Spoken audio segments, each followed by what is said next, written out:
de outra banda nós escuta de dona de quiosco que do bai e hyr de quiosco na do alto que vieram permitido bai hyr na tá trando de pesagem para sobra é do spin off effect pero que do bai e hyr na parte para foto tá haldo minister. Bom, seguramente que depois de 2 anos houve difícil para todos não que manejar quiosco nós tem atenção pesagem conjuntamente com o DEP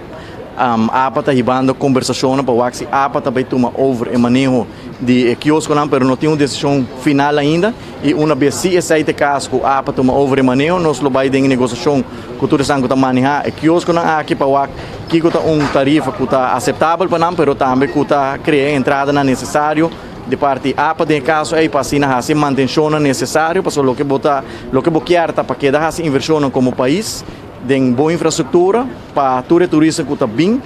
vou dar uma experiência que nós estamos buscando. Nós temos atenção para essa situação e tem o processo de negociação. Nós também se finalmente a Apple vai manejar o quiosco, para assim nós entramos em negociação com o Senado que maneja o quiosco. No futuro cercano pode esperar uma decisão ou como vamos? Essa é a intenção que na próxima semana, lunes adiante, tem uma decisão final de parte do Ministério da Infraestrutura, no caso aqui, Ministro-Presidente que está encarregado com o manejo de DEP. Para assim nós vamos se não de acordo com a petição que nós fazemos para a APA estão mirando com esta